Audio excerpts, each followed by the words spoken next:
One of the greatest challenges with dating late in life, ladies, is that you're going to come across a lot of men who cannot come out from under the shadow of their failed relationship. That relationship that they gave their all in, that relationship that they sweat, bled for, all their blood, sweat, and tears.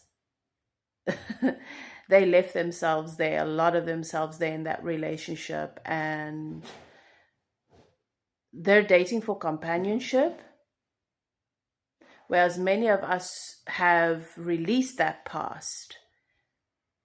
We've not given up on the kind of relationship that we want to experience, and we're ready to give somebody our everything. And they're still existing in the shadow of that failed relationship, whatever happened there. And as a result, in order to be with them, you're going to have to slide in next to them under that shadow. That's going to be the greatest challenge, is trying to create something with someone that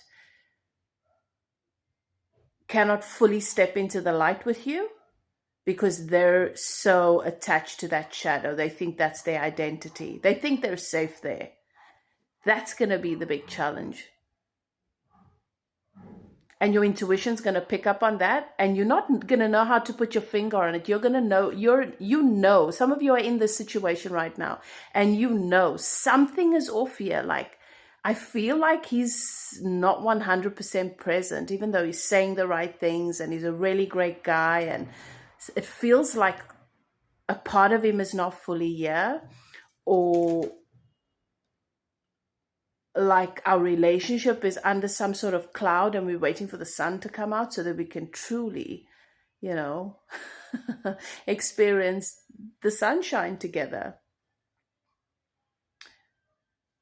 And I don't know if what's needed is therapy, because for some, therapy doesn't even help with that. Uh, and maybe that's why a lot of women in their late 30s, 40s date younger men. Maybe that's why that is what's happening. I don't know if a lot of these guys can come out from under that, you know? So, if you can relate to this, if this resonates with you on some level with something that you've experienced, let me know in the comments. Because I don't know what the answer is to it. And if you're a relationship coach or a guy and you have insight into this, I'd like to hear from you. But it's just something I've become very, very aware of. I've always dated older guys. So even when I was, like late 20s, early 30s, I was always dating guys in their 40s. Yeah. It's as if the weight of that relationship still impacts so much of how they see other women, how they see themselves, how they move in relationships, how much they're willing to give. And it's as if it's like they're not willing to give you 100% because they already did that and they got hurt.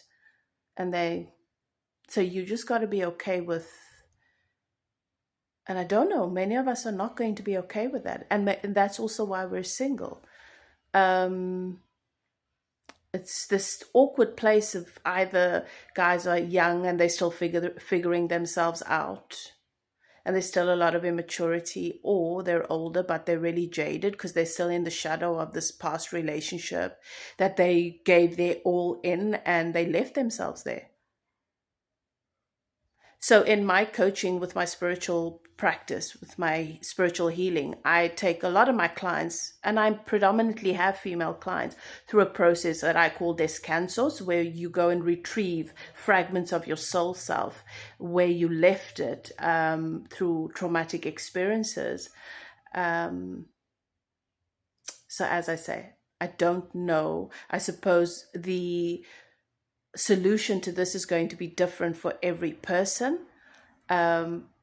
I don't know if it's something we just have to accept because it seems to be so deeply ingrained in these older, in more mature men, especially if they've had that big relationship that they fought for and that they gave everything to and that they expected to be happy and loved in and have a successful, grow old with that person. And they were told that if you do X, Y, and Z, you will have the love you deserve and a successful family life. And that was torn down by somebody else in most cases, or a combination of the two.